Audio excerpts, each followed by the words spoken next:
All right, music fans, welcome. Harmless Dave here on the Harmless Dave channel, talking about real music and doing it in real time for a few real people out here, just like you and just like me.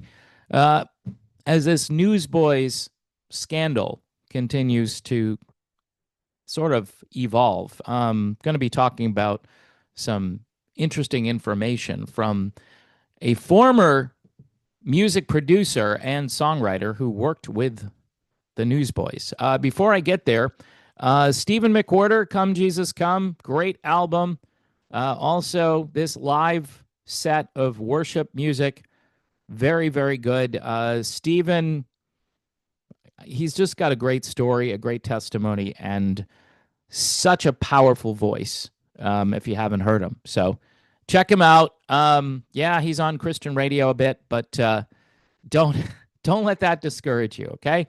A band that used to be on Christian radio all the time, the Newsboys, are still in the news. Sorry to use that, but this guy, Steve Taylor, who wrote music and produced for the Newsboys, mainly back in the Peter Furler era, which to me is the best time if you're a Newsboys fan. Um, he did this pretty in depth interview. The interview took some weird turns, like some QAnon stuff, which I thought was a little bizarre that got put in there.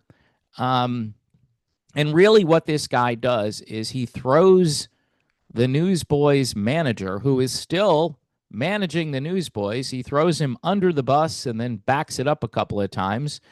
The guy's name is Wes Campbell.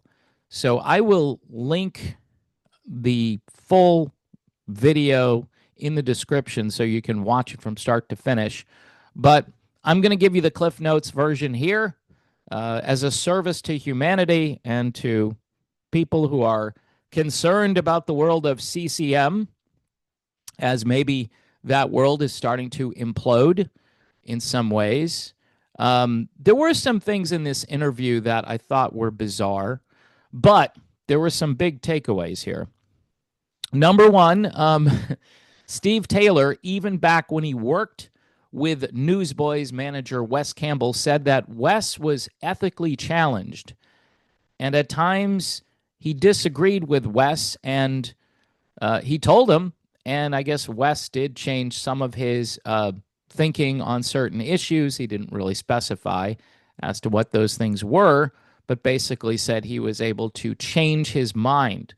But eventually, he says it got so bad that he couldn't trust Wes Campbell. And just this is a big thing in the secular world, but apparently, Wes Campbell owns the brand. He owns the Newsboys name. So, he's got basically a new band out there representing the Newsboys, I guess, except for the drummer, who may be an original member. Again, believe it or not, I'm not an expert on all the different versions of the Newsboys, but basically they're all hired hands and they work for Wes Campbell, which I think is interesting because that is very similar to what we're seeing in the classic rock world these days. Apparently, he had brought Tate into the band. This is this Wes Campbell guy. And according to Taylor, he had to have known about Tate's dark side or the stuff that's going on. And based on this interview, if the Newsboys are still being run by Campbell, they should really stop touring and just end the band because Wes Campbell was likely involved in a cover-up that went on for years. Steve Taylor found it totally implausible that it couldn't have been known to the people in the organization. He said, it's utter nonsense. So, again, that's pretty much all I have from that interview. You can watch it in its entirety. I will put a link in the description to it. Again, there were some strange things like mentioning General Flynn, because apparently the Newsboys were opening up for this thing that General Flynn was doing. He's the guy who was once part of the Trump administration during the first term.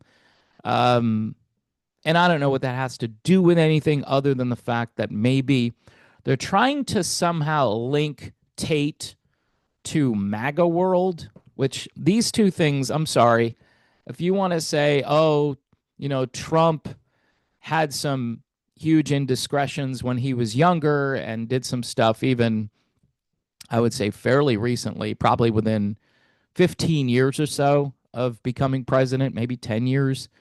I don't know.